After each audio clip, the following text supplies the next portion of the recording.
Algunas personas deciden regresar a su país de origen por iniciativa propia. El Servicio de Reintegración de Cáritas Internacional de Bélgica les ayuda en este regreso para que sea lo más sostenible y cómodo posible.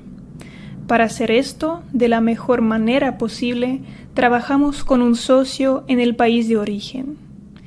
La experiencia demuestra que algunos migrantes, antiguos solicitantes de asilo, pero también a veces personas que siguen en su procedimiento de asilo, consideran la idea de regresar a su país de origen, y eso por varias razones. Cáritas Internacional les ayuda a preparar su salida y en facilitar su reintegración. El carácter voluntario de este regreso es de suma importancia para Cáritas Internacional. Al mismo tiempo, sabemos por la práctica que esto es muy relativo y que las opciones suelen ser limitadas. Teniendo esto en cuenta, puede estar seguro que Cáritas no impondrá ni forzará a nadie a tomar una decisión sobre su regreso. En la siguiente conversación hablamos con Ana. En el momento de grabar este episodio se encuentra a pocas semanas de su regreso a El Salvador. Regresar no es una decisión fácil, pero esperamos que con esta conversación se demuestre la perspectiva y la motivación individual. En primer lugar, Ana nos cuenta cómo se siente en este momento. Bueno, llevo 3 años de vivir en Bélgica y en este momento pues me encuentro bien. Después de la pandemia y después de otras situaciones que he vivido aquí. Como muchas personas de El Salvador, Ana solicitó asilo al llegar a Bélgica. Nos cuenta cómo fue este procedimiento y cómo se sintió al respecto. Bueno, pues en un principio no tenía muy clara la idea de a qué autoridad abocarme, pero entendí que existía la comisaría, entonces fui a la comisaría. Y en la comisaría me indicaron que yo debía ir a Petit Chateau, que es uno de los primeros refugios en los que las personas generalmente van a hacer fila y les comienzan su proceso de asilo. Entonces comenzó por ahí y luego fui transferida a otro refugio en el área de Mukron. Bueno, desde ahí pasé un tiempo, como 7 meses, y en su momento, cuando todavía era posible para los salvadoreños, me asignaron a una casa social. Entonces ahí pasé un tiempo. Luego conocí otras personas y por mi cuenta tuve la iniciativa de pasar un tiempo también y conocer Amberes y trabajar un poco ahí también. Como para muchas personas, la decisión sobre su solicitud fue negativa. Esto es probablemente reconocible para cualquier persona en una situación similar. Ana cuenta cómo ha sido y que al final lo habría visto venir. Sí, he sido negativa después de 3 años, realmente 3 años o un poco menos de 3 años de la segunda entrevista. La respuesta fue negativa. Traté de prepararme mentalmente, ya que observé que a la mayoría de personas de El Salvador les estaban dando respuestas negativas, y también por conversar un poco más con mi abogado acerca del asunto. Entonces también me mentalicé si yo tenía un negativo, a que no me chocara tanto. Como ya se ha dicho, el retorno voluntario es una opción para todos, independientemente de su situación. Ana nos cuenta cómo empezó a planear su retorno y cómo llegó a su decisión. Bueno, me puse en contacto con mis familiares, me puse a conversar con diferentes personas, no personas que estuvieran en el proceso, porque la mayoría de personas que están en el proceso van a decir: no, quédese, luche, algo se puede hacer. Buscan formas de cómo mantenerse aquí siempre, y no todas las veces son las maneras más ortodoxas de hacerlo. Entonces ese fue otro aspecto a evaluar, porque este tipo de formas no ortodoxas de hacer las cosas, pueden llevar a tener muchas complicaciones a la larga. En mi caso no he venido aquí a complicarme la vida, sino a tratar de encontrar alivio en general y bienestar también. Entonces, en ese caso tuve que evaluar mi bienestar mental y emocional y también verlo desde afuera con personas que no estuvieran en el proceso y que fueran también de otras culturas, aun personas nativas de aquí, de Bélgica.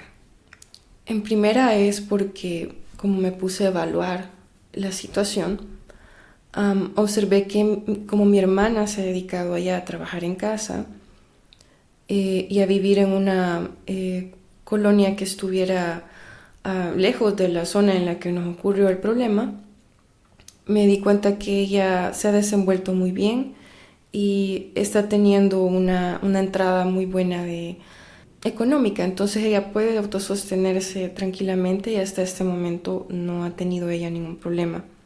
Esa es una. Entonces consideré en todo caso que si yo decidía regresarme, yo iría con ella. Entonces también pregunté a otras personas que habían regresado de qué forma fue que ellos lograron regresar, y así fue como supe acerca de Cáritas. Entonces esto le dio mucho más peso a tomar mi decisión porque es un apoyo y es algo que se siente seguro y tranquilo. Es importante tener en cuenta lo que puede ofrecer el futuro en el país de origen tras el regreso. Es importante tener siempre en cuenta los distintos factores a la hora de orientar el futuro. Primero hablé con mi asistente social. Bueno, ella estaba de vacaciones. Entonces, quien estaba ayudando en ese momento me respondió y le he dicho que quiero regresar. Lo primero que ella me preguntó fue, ¿estás segura? Yo le dije, sí, quiero saber toda la información, porque primero uno se informa, después de informarse, pues uno puede comenzar a evaluar. Entonces, lo primero que hice fue buscar información. Entonces, de esa manera me dio el contacto en este caso, de una oficina que está en Charleroi. Si se necesita más información sobre el retorno voluntario o la reintegración, se lo puede obtener en varios lugares. Ana explica los pasos que dio una vez que tomó la decisión de regresar. A continuación, acudió a la oficina de retorno de FEDACIL en Charleroi. Generalmente, bueno, no sé por qué, entre las personas se tiende a hablar de rumores o de poner temores acerca de hablar, por ejemplo, con organizaciones, hablar con los abogados, en general, porque no sé por qué existe este miedo acerca de que hay como una especie de control o una especie de no sé cómo explicarlo, es una especie de paranoia que se da a no hablar con personas que tienen realmente la información. Entonces, pero cuando he llegado me he sentido bastante cómoda y ha sido muy amena la forma de conversar. También no existe nada que sea como invasivo u obligatorio al respecto, sino que da muy accesiblemente toda la información y también las alternativas. Por ejemplo, si uno no al final se arrepintiese, me explicaron, de ir, y aunque estuviera el vuelo, uno podía optar por no irse, por ejemplo. No es una cuestión que sea obligatoria al firmar un papel, sino que es una ayuda hacia las personas que están en nuestras condiciones. Tras las conversaciones iniciales con FEDACIL, una persona puede ser remitida a Cáritas para discutir la opción de apoyo de reintegración. Luego hay varias citas con el responsable de Cáritas para que todo siga a su... Bueno, de las primeras conversaciones que tuve con la responsable de los retornos en Cáritas fue que acerca del programa de reintegración que tenían. Cuando he conversado con las personas que se han ido, siempre han sido como demasiado, no sé si dan cuenta a veces entre nuestra comunidad, que las personas no tienden a dar absolutamente toda la información porque quizás en algunos casos lo encuentran muy personal. Entonces no hablan acerca ni de presupuestos ni nada así. Solo me dieron la referencia ANDA y ellos ayudan al boleto y ayudan también por si querés muebles acá. Y yo dije, qué extraño, ok. Entonces cuando he conversado a más profundidad con la responsable, me ha explicado acerca de los programas de ayuda que tienen para la reintegración y también acerca del boleto de avión. La primera conversación fue bastante general y cuando ya he tomado la decisión se me ha explicado con un papel y con un número acerca de los presupuestos y las funciones de estos presupuestos. Es bastante bueno, es lo que puedo decir. Por supuesto, lo que puede ofrecer el apoyo a la reintegración depende de lo que quiera hacer la persona que quiere regresar y de las varias opciones que tenga. Esto se hace siempre en colaboración con nuestro socio en El Salvador, Cáritas Santiago de María. Hay un presupuesto que es para si uno desea una formación, si uno necesita, digamos, no de una forma lujosa, sino de utilidad. Por ejemplo, tener una cama o una cocina, por ejemplo. Hay un presupuesto ahí. Existe este presupuesto. Se les presenta a ellos la idea que uno tiene acerca de esto y ellos la evalúan. La evalúa sobre todo el socio que se encuentra en El Salvador. Está el otro presupuesto que es para un negocio y es otra clase de presupuesto. Todo, pues, esto debe justificarse. Bueno, en mi caso con el primero que es de formación y también de trabajo, pues lo que estoy pensando hacer es meterme a estudiar francés porque es algo que comencé aquí y deseo continuar y deseo aplicar esto para el freelance, ya que aparte del idioma inglés y el español, con el francés puedo llegar a tener un perfil más fuerte o más sólido en freelance. Por ejemplo, mi hermana trabaja como freelancer. Ella me dice que con un tercer idioma me iría súper bien. Entonces es lo que me está motivando. Y también para una laptop, para poder hacer esto. Puedo comenzar con inglés, pero definitivamente quiero volver más sólido en mi perfil. La práctica demuestra que tras el regreso ciertas cosas son difíciles y cada uno tiene sus retos. Ana también sabe que tiene que tenerlo en cuenta a la hora de preparar su regreso. Bueno, más que todo la parte de readaptarme al ambiente, porque acá, por ejemplo, en las zonas que he vivido, todos los lugares están muy ordenados, las personas son educadas en general. No hacen estas cosas de bullicia o que no les importa afectar a otra persona con algo que hacen, por ejemplo, parquear su carro donde no, cosas así. Acá se respetan mucho las reglas. Allá, pues, no sé, es una cuestión cultural con la que voy a tener que aprender a readaptarme. Más que todo aspectos culturales, porque aquí he aprendido, por ejemplo, a ser más asertiva.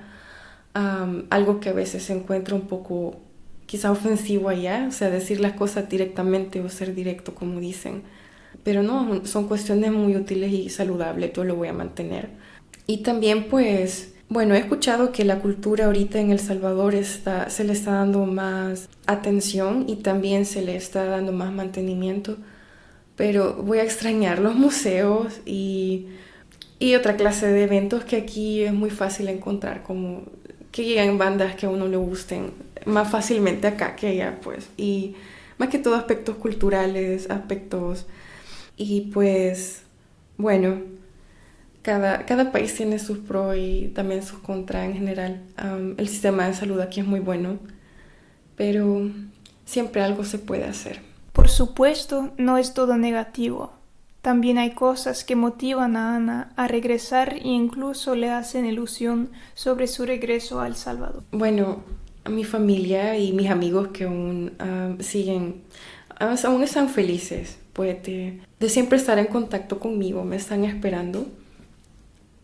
Por la otra parte también soy una persona muy, muy apegada a la naturaleza y pues allá en El Salvador se le está dando también mucha atención y auge al turismo, entonces están cuidando bastante las áreas naturales y eso me motiva bastante porque a mí me fascina. Siempre me ha fascinado ir a los volcanes, a los lagos, a las playas y casi no existía fin de semana que yo no fuera a un volcán o a la playa. Entonces, y realmente son cosas que extraño demasiado. Es muy fácilmente ver el volcán y la playa en el mismo día, entonces son cosas que me hacen falta. Y por supuesto también la comida.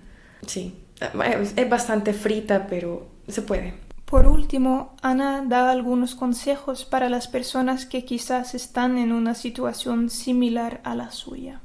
Bueno, lo que he aprendido después de observar y pasar mis propias situaciones y buscar ayuda de una terapeuta es que lo que siempre se tiene que hacer es evaluar las posibilidades. En este caso, si fueran dos, una sería quedarse y la otra sería irse. Tienen que evaluar las cosas que son principales en sus vidas.